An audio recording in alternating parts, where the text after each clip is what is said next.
Okay, so next question 56। निम्नलिखित में से कौन सी फसलें रबी की फसल मानी जाती है? तो देखिए, रबी की फसल सबसे पहले तो ये सर्दियों में बोई जाती है ना, सर्दी में बोई और वसंत में काटी जाती है। ठीक है, मटर और सरसों ये दोनों रबी की फसल है। बाकी खरीफ और गन्ना, सॉरी मूंगफली और गन्ना ये खरीफ की फसल है। ठीक है, तो इसमें बी आंसर हो जाएगा। Question number 57। ग्रहों के संबंध में निम्नलिखित कथनों पर विचार कीजिए। बिल्कुल। बृहस्पति को लाल ग्रह माना जाता है? नहीं, मंगल को लाल ग्रह माना जाता है। तो पहला गलत हो जाएगा। ठीक है, पूछा क्या है, कौन कौन से सही है। कुइपर बेल्ट स्थलीय और गैसीय ग्रहों के बीच स्थित होते हैं? नहीं, दोनों गैसीय ही हैं, तो इसमें डी आएगा आंसर, है ना। नेक्स्ट, निम्नलिखित में किस एक प्रमुख टेक्टोनिक प्लेट एक को प्रमुख टेक्टोनिक प्लेट माना जाता है? तो कौन कौन सी है जो प्रमुख टेक्टोनिक प्लेटें मानी जाती है? तो देखो, सबसे पहले तो ये हटा लो, नज़का प्रमुख नहीं है, छोटी प्लेटों की गिनती में आती है। ठीक है, तो जहाँ जहाँ दो है उसे काट देते हैं। ठीक है, तो एक और चार तो पक्का है। तीसरा अंटार्कटिक प्लेट, ये भी है, तो बी आंसर हो जाएगा। ठीक है, नेक्स्ट, यह एक ऐसी प्रक्रिया है जिसमें ऊष्मा का स्थानांतरण उच्च तापमान वाले बिंदु से निम्न तापमान वाले बिंदु तक सीधे पदार्थ के माध्यम से अणुओं के प्रभाव द्वारा होता है। तो ये होता है चालन में, चालन में होता है ना। नेक्स्ट, भारत की निम्नलिखित में से कौन सी नदी डेल्टा नहीं बनाती है? तो देखो, गोदावरी बनाती है, कृष्णा बनाती है, महानदी बनाती है, नर्मदा नहीं बनाती है। नर्मदा इधर पश्चिम की ओर है, और पश्चिम की ओर जाने वाली डेल्टा नहीं बनाती है। नेक्स्ट, केंद्र सरकार की निधियों के संबंध में निम्नलिखित पर विचार करेंगे।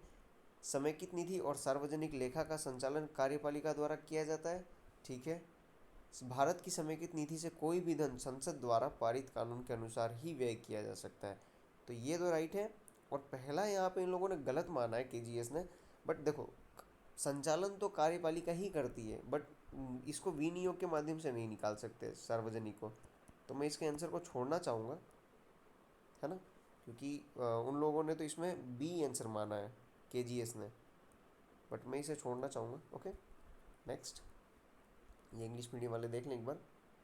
ये आगे बढ़ते हैं।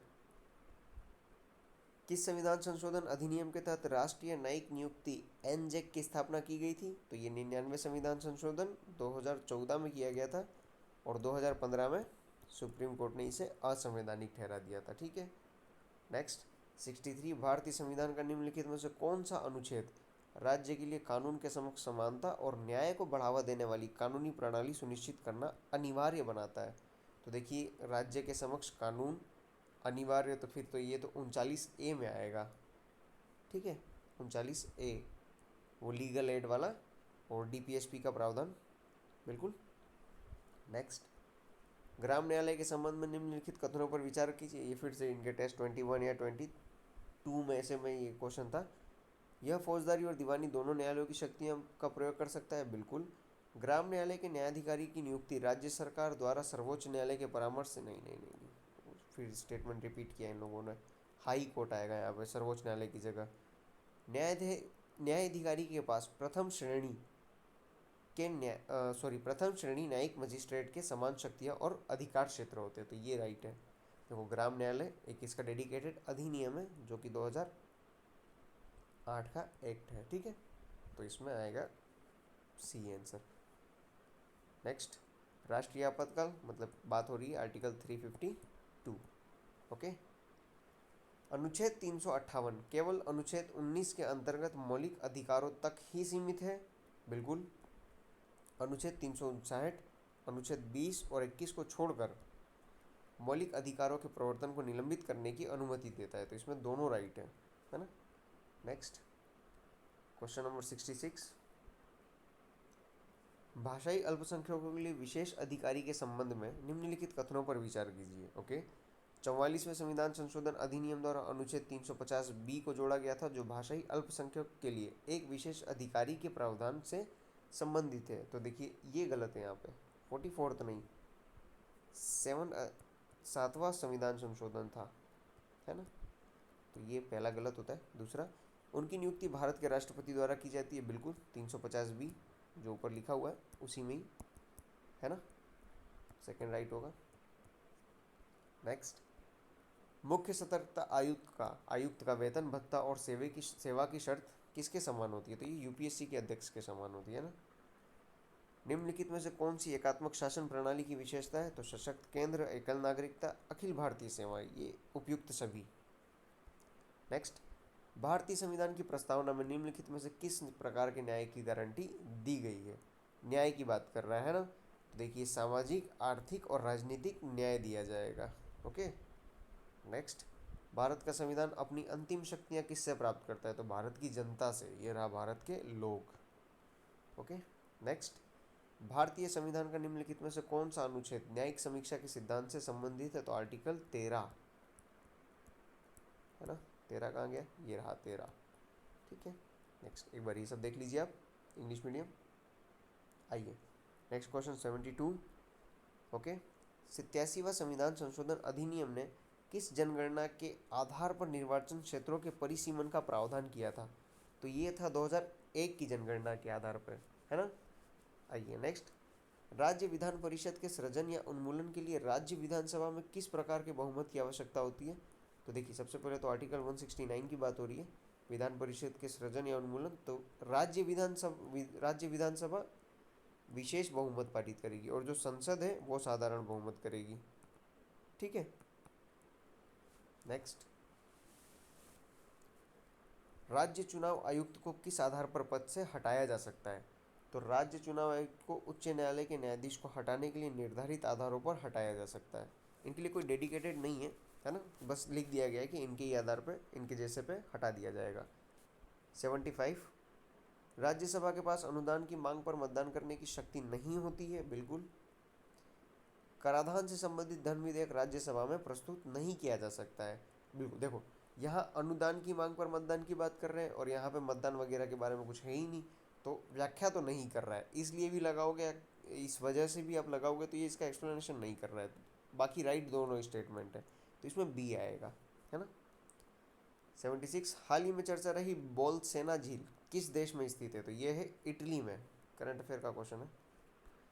नेक्स्ट 77, मिथेन उपभोग करने वाली सूक्ष्मजीव प्रजाति मिथाइलोकोकस ओराइजी को हाल ही में निम्नलिखित में से किस स्थान पर पारिस्थितिक रूप से महत्वपूर्ण माना गया है? तो ये था वेताल टेकड़ी, पुणे, है ना। देखो, मीथेन का उपभोग करने वाले, अगर पूछ ले कि मीथेन का उपभोग करने वाला जीव, सूक्ष्म जीव कौन सा है? तो ये है मिथाइलोकोकस। पूछ ले कहाँ खोजा गया है? तो वेताल टेकड़ी में। नेक्स्ट, निम्नलिखित में से किस बैंक ने हाल ही में भारत का पहला अतिरिक्त टीयर 1 स्थायी बॉन्ड जारी किया है? तो ये है हमारा कैनरा बैंक। ठीक। नेक्स्ट 79, यूनिफाइड लैंडिंग इंटरफेस के संदर्भ में निम्नलिखित कथनों पर विचार कीजिए। बिल्कुल। क्या पूछा है? यह एक डिजिटल प्लेटफॉर्म है जिसे ऋण प्रक्रिया को सरल और सुव्यवस्थित बनाने के लिए डिजाइन किया गया है। तो ये सही है। इसे वित्त मंत्रालय द्वारा एमएसएमई जैसे क्षेत्रों में ऋण की मांग को पूरा करने के लिए शुरू किया गया है। तो देखो, ये वित्त मंत्रालय नहीं है, यहाँ आएगा आरबीआई। आरबीआई ने शुरू किया एमएसएमई के लिए, तो इसमें आंसर आएगा एक, ए। क्वेश्चन नंबर 80, हाल ही में किए गए वैश्विक अध्ययन के अनुसार निम्नलिखित में से कौन सा देश सबसे बड़ा प्लास्टिक प्रदूषक बनकर उभरा है? तो ये है भारत। 9.3 मिलियन टन प्लास्टिक प्रदूषण उत्पन्न कर रहे हैं हम, है ना। नेक्स्ट, केंद्र सरकार की पहली 100 दिवसीय कार्य योजना के तहत नगर वन योजना के अंतर्गत कितने नगर वन स्वीकृत किए गए थे? तो ये थे 111। ओके। आइए नेक्स्ट क्वेश्चन की तरफ। ये इंग्लिश मीडियम वाले एक बार देख लें इसे। चलिए, क्वेश्चन नंबर 82, भारतीय नागरिक सुरक्षा संहिता बीएनएस 2023 की कौन सी धारा अधिकतम सजा की आधी अवधि तक हिरासत में रखे गए विचाराधीन कैदियों के लिए जमानत से संबंधित है? तो ये है 479। देखिए, ऐसा प्रश्न आने के बहुत कम चांसेस हैं क्योंकि बहुत ज़्यादा डिटेल हो जाएगा, आईपीसी जैसा है, इतना हमें हमारे लिए ज़रूरी नहीं है ना। नेक्स्ट 83, प्रधानमंत्री विद्यालक्ष्मी योजना ओके के संबंध में निम्नलिखित कथनों पर विचार कीजिए। पूछा है सही कौन से हैं? यह योजना उन छात्रों को लक्षित करती है जिन्होंने किसी भी सरकारी संस्थान में प्रवेश प्राप्त किया है? तो नहीं, किसी में भी नहीं। देखो, एक शिक्षा मंत्रालय की तरफ से एनआईआरएफ की रैंकिंग आती है ना, उसमें 100 रैंक तक वाले और केंद्र और राज्य सरकार द्वारा चलाए जाने वाले 101 से 200 तक की रैंकिंग वाले जो कॉलेज हैं उनमें जो छात्र पढ़ रहे हैं वो इसके लिए पात्र होंगे। ठीक है।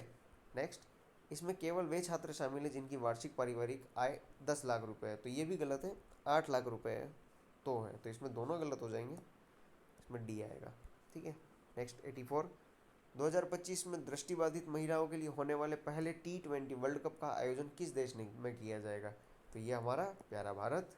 नेक्स्ट, हाल ही में टर्नर पुरस्कार 2024 किसे प्रदान किया गया है, तो ये प्रदान किया गया है जसलीन कौर को, और ये जो तीनों दिए हुए हैं नैना कालू, रेनेमेटिक और मोहम्मद शमी, ये 2025 के लिए चुने गए हैं। ठीक है, ये 2024 के लिए जसलीन कौर। 86, अंडर 19 T20 महिला एशिया कप 2024 का पहला संस्करण कहाँ आयोजित किया गया है, तो ये हुआ है कुआलालंपुर मलेशिया में। ओके। नेक्स्ट, निम्नलिखित में से किस संगठन ने हाल ही में यात्रा और पर्यटन विकास सूचकांक जारी किया है, तो ये जारी किया है विश्व आर्थिक मंच ने, और इसमें भारत की रैंक है 39। ओके। नेक्स्ट, क्वेश्चन नंबर 88, निम्नलिखित में से किस देश ने भारत के साथ द्विपक्षीय नौसैनिक अभ्यास स्लाइनेक्स 2024 किया है, तो ये श्रीलंका। ओके, वार्षिक है, ये हर साल होता है। नेक्स्ट, माउंट तारानाकी जिसे हाल ही में कानूनी व्यक्ति का दर्जा प्राप्त हुआ है किस देश में, तो ये न्यूजीलैंड में। अब इसके पास व्यक्ति की तरह अधिकार है ना। नेक्स्ट 19, किस राज्य सरकार ने हाल ही में जंगलों और पश्चिमी घाटों के अतिक्रमण को हटाने के लिए एक टास्क फोर्स का गठन किया, तो ये है कर्नाटक। और इसमें विशेष प्रावधान ये है कि 2015 के बाद जितने होटल और रिसोर्ट बने हैं उन्हें जल्द से जल्द खाली करें और हटाया जाए, है ना। हटाना सबके लिए जो इस क्षेत्र में है और नुकसान पहुंचा रहे हैं उनको हटाना ही है, बट विशेष है 2015 के बाद वाले। ओके।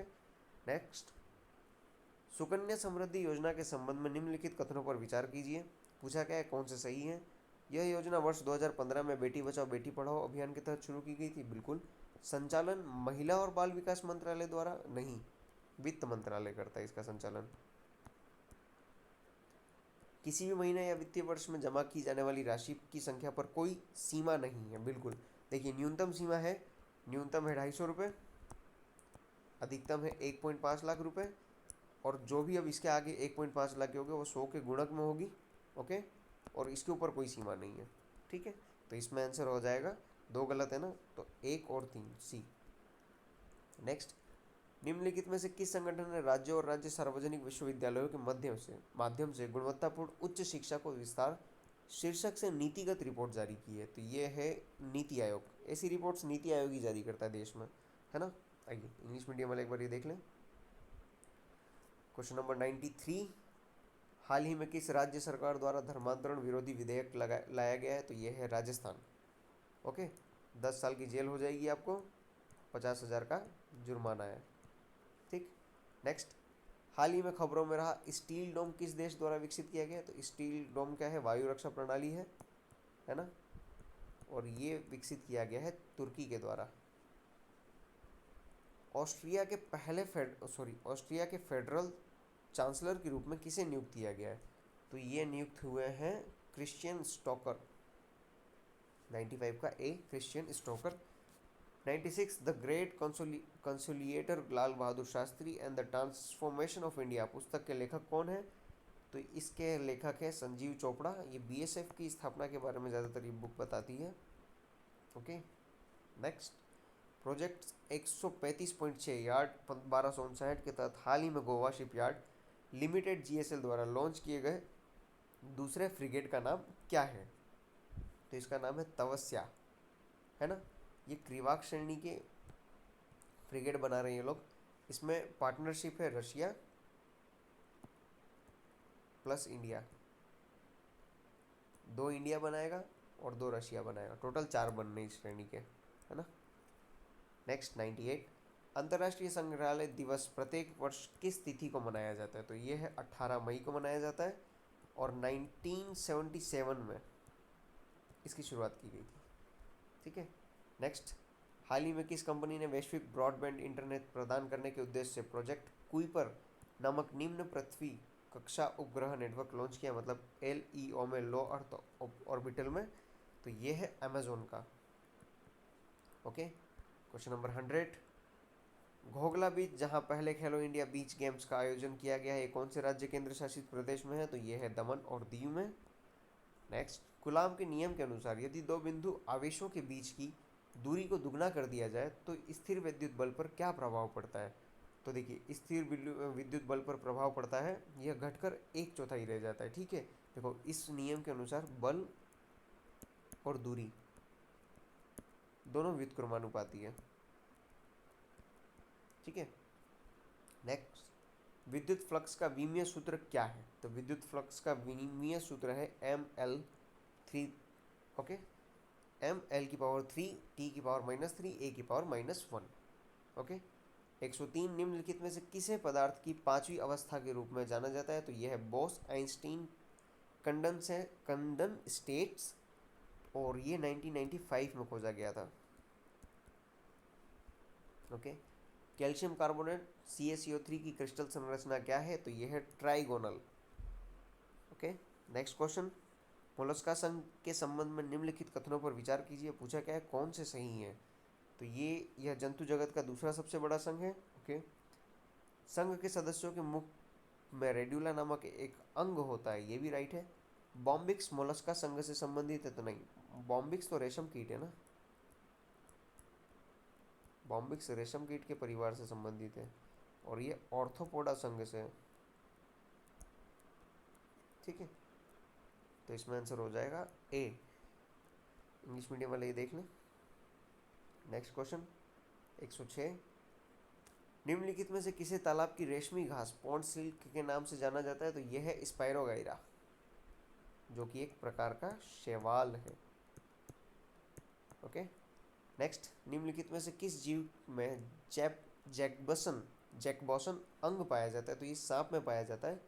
ये इनको प्रजनन और शिकार करने में मदद करता है ये अंग। ओके, नेक्स्ट, सल्फर चक्र के संबंध में निम्नलिखित कथनों पर विचार कीजिए। बिल्कुल, सल्फर का मुख्य भंडार मिट्टी और अवसादी चट्टानें होती हैं। चट्टानों के अपक्षय अपरदन कार्बनिक पदार्थों के अपघटन के माध्यम से सल्फर पर्यावरण में मुक्त होता है। यह पूर्णतः गैसीय होता है, जिसमें कोई अवसादी घटक नहीं होता है। नहीं, गलत है, अवसादी घटक होते हैं, चट्टानों में पाया जा रहा है, मिट्टी और अवसादों में, तो अवसादी घटक होंगे। तीसरा गलत, तो मतलब बी आंसर है इसका, है ना। नेक्स्ट 109, क्या पूछा है? सूची मिलानी है चिकित्सा टेस्ट और उनके रोग से। ठीक है, तो एम्स टेस्ट होता है कैंसर जन्यता से, है ना। मंटॉक्स टेस्ट ये टीबी से संबंधित है। फिर शिक टेस्ट डिप्थीरिया, और विडाल टेस्ट टाइफाइड से, तो इसका आंसर हो जाएगा बी। ओके, नेक्स्ट, निम्नलिखित में से किस विटामिन की कमी चिलोसिस से संबंधित है? तो इसमें है राइबोफ्लेविन विटामिन बी टू की कमी से, है ना। विटामिन बी टू की कमी से चिलोसिस संबंधित है। Next 111, blue ghost moon mission के लिए किस कंपनी ने नासा के साथ साझेदारी की है? तो ये है फायरफ्लाई एरोस्पेस। ओके, नेक्स्ट, संयुक्त राष्ट्र वर्ष 2025 को निम्नलिखित में से किसके रूप में घोषित किया गया? तो ये अंतर्राष्ट्रीय क्वांटम विज्ञान और प्रौद्योगिकी वर्ष। देखिए, ये कौन सा वर्ष किस में घोषित किया गया? तो अभी यूपीएससी 2025 के प्री में इसके ऊपर क्वेश्चन आया था, वो 2029 तक पूछ लिए थे। तो वही बात है, शनकला के कोनो इलाज नहीं है। तो आप लोग पढ़ लीजिएगा, देख लीजिएगा वो क्वेश्चन एक बार। क्वेश्चन नंबर 113, हाल ही में खबरों में रही ग्रोम E1 मिसाइल किस देश ने विकसित की है? तो ये रूस ने विकसित की है ना। क्वेश्चन नंबर 114, निम्नलिखित में से कौन सी सेवाएं 5G नेटवर्क प्रौद्योगिकी के उपयोग से लाभान्वित हो सकती है? तो ई शिक्षा प्राप्त कर सकते हैं, ई न्यायालय मिल सकता है, टेलीमेडिसिन भी, तो इसमें डी हो जाएगा ये सभी। नेक्स्ट 115, निम्नलिखित में से कौन सी अंतरिक्ष agency James Webb space telescope के विकास का संचालन करती है? तो नासा भी करती है, यूरोपीय अंतरिक्ष एजेंसी भी है, कनाडाई भी है, तो इसमें हो जाएगा डी। जेम्स वेब टेलीस्कोप आप सुने ही होंगे, बड़ा सा अपर्चर और मिरर है, ब्रह्मांडीय आकाशगंगा के बारे में ये सब भेजता रहता है हर कुछ दिन पे। ठीक है, 116, भारतीय भाषाओं के लिए भारत के पहले सरकारी वित्त पोषित multi modal large language model के रूप में कौन सा AI मॉडल लॉन्च किया गया था? तो ये था भारत जैन, है ना। भाषिणी तो अब वो भाषा वाला है। ठीक है, आइए नेक्स्ट, इंग्लिश मीडियम वाले देख लें। चलिए, क्वेश्चन नंबर 117, हाल ही में किन दो संगठनों ने ग्रामीण क्षेत्र में 5G कनेक्टिविटी बढ़ाने के उद्देश्य से मिलीमीटर वेव ट्रांसीवर विकसित करने के लिए साझेदारी की है? तो ये की है CDOT और IIT रुड़की ने। ठीक है। नेक्स्ट, IIT मद्रास और इसरो द्वारा संयुक्त रूप से कौन सी एरोस्पेस गुणवत्ता वाली सेमीकंडक्टर चिप विकसित की गई है? तो ये आइरिस के नाम से है। ठीक है, सेमीकंडक्टर चिप है आइरिस। भारत में विकसित किए जा रहे अगली पीढ़ी के 2 सीटर इलेक्ट्रिक ट्रेनर विमान का क्या नाम है? तो हंसा NG नाम है इसका। सी, इन लोगों ने डी बताया, बट मैंने दृष्टि की मैगजीन में हंसा NG पढ़ा था UPSC की तैयारी के वक्त। ठीक है। 120, हाल ही में भारतीय किसानों के लिए agriculture monitoring and event detection AMED API किस संगठन ने लॉन्च किया है? तो ये लॉन्च किया है गूगल ने। एक प्रकार का AI टूल है ये, है ना। नेक्स्ट, प्रसिद्ध हिंदी उपन्यास मेला आंचल के लेखक कौन है? तो ये है फणीश्वर नाथ रेणु, जो कि पूर्णिया से हैं, बिहार के। ठीक है। और इनके और भी किताबें, एक तो कितने चौराहे करके, कितने चौराहे, और एक किताब है बहुत मस्त इनकी, पलटू बाबू। ठीक ना, पलटू बाबू रोड करके। तो ये थोड़ी ज़्यादा फेमस लग रही है। क्वेश्चन भी इन लोगों ने, खान सर वालों ने इसलिए पूछा है। आइए नेक्स्ट, 122, सितंबर 1928 में हिंदुस्तान सोशलिस्ट रिपब्लिक आर्मी की बैठक में बिहार के किस क्रांतिकारी ने भाग लिया था? तो ये थे बी, फणींद्र नाथ घोष। ये पार्टिसिपेट भी किए थे, अब बाद में सरकारी गवाह बन गए थे, जिनकी वजह से भगत सिंह वगैरह को फांसी हुई थी, है ना। तो इसका आंसर बी है। नेक्स्ट, बिरसा मुंडा के गुरु कौन थे? तो बिरसा मुंडा के गुरु थे आनंद पांडे। बिरसा मुंडा का ही दूसरा नाम था धरती आबा। ठीक ना। और इनसे जुड़ा हुआ है उलगुलान, उलगुलान विद्रोह। ठीक। अभी अभी जनजातीय प्रोग्राम ने 15 नवंबर को, आप जानते हैं, जनजातीय गौरव दिवस घोषित किया है। इन्हीं का जन्मदिन है वो, 15 नवंबर 1875। ठीक। नेक्स्ट, 124, पटना कॉलेज की स्थापना कब हुई थी? तो पटना कॉलेज की स्थापना हुई थी 1863 में। इसको पूर्व का ऑक्सफोर्ड कहते हैं, पटना कॉलेज को अपने यहाँ के। ठीक ना। नेक्स्ट, 125, वर्तमान महाबोधि मंदिर का निर्माण किस राजवंश के शासनकाल के दौरान हुआ? तो अभी देखो यहाँ लिखा हुआ है वर्तमान, अभी जिस कंडीशन में वो, तो ये हुआ था गुप्त काल, गुप्त वंश। ठीक। और सबसे पहले शुरुआत किए थे अशोक, बट यहाँ वर्तमान लिख दिया ना, तो थोड़ा डिफरेंस आ गया। 126, बिहार में पाल काल के दौरान विकसित कांस्य से निर्मित उन्नत मूर्तिकला के विकास में मुख्य योगदान थे धीमन और विठपाल का। धीमन के ही पुत्र थे विठपाल। ठीक है। 1937 में बिहार में गठित प्रथम मंत्रिमंडल का नेतृत्व किसने किया था? तो ये किए थे मोहम्मद यूनुस। ठीक है। इसका गठन कब हुआ था? 1 अप्रैल 1936 को इसका गठन हुआ था। ठीक। और फिर इसके बाद ये इस्तीफा दिए, फिर श्री कृष्ण सिंह बने, फिर श्री कृष्ण सिंह जैसे ही बने, इसके बाद द्वितीय वर्ल्ड वॉर हो गया, तो पूरी मंत्रिमंडल ने ही इस्तीफा दे दिया। ओके। नेक्स्ट, राजनीति रत्नाकर पुस्तक के लेखक कौन थे? तो ये थे चंदेश्वर। ठीक है। कर्नाट राजवंश का उल्लेख मिलता है इस बुक में। नेक्स्ट, संथाल विद्रोह कब हुआ था? तो ये हुआ था 1855 या 56 में, और ये इसके मुख्य लीडर थे सिद्धू और कान्हू। ठीक है। नेक्स्ट, राजकुमार शुक्ल किस गांव के निवासी थे? तो ये थे मुरली भरहावा। राजकुमार शुक्ल 1916 लखनऊ अधिवेशन में महात्मा गांधी से मिले थे। 1917 में चंपारण में गेम करवा दिए, फिर ये आंदोलन चंपारण सत्याग्रह। ठीक है। नेक्स्ट, देखिए ये इंग्लिश मीडियम वाले एक बार देख लें। आइए, 131, 2011 की जनगणना के अनुसार बिहार में सर्वाधिक साक्षरता वाले जिले कौन से हैं? तो इसमें है रोहतास, पटना, भोजपुर, मुंगेर और औरंगाबाद। रोहतास में कितना है? तो 73.37%। ठीक है। आइए नेक्स्ट, बिहार का 2025-26 के लिए लक्षित राजकोषीय घाटा क्या है? तो ये है 3%। बोले हैं ये लोग कि 3% लक्ष्य है हमारा, कितना रहे बट 2024 वाला जो आप देखेंगे 2024-25, तो उसमें इनका रहा है 9%। ठीक ना। बात करते हैं 3 का, 9 के ऊपर अटके हुए हैं अभी ये लोग। आइए नेक्स्ट 133, 2025-26 में वर्तमान मूल्यों पर बिहार का अनुमानित सकल राज्य घरेलू उत्पाद यानी कि जीएसडीपी क्या है, और 2024-25 की तुलना में यह कितने प्रतिशत की वृद्धि हुई है यहाँ पे। तो ये है 10.97 लाख करोड़ और 22% की वृद्धि हुई है इसमें। ठीक है।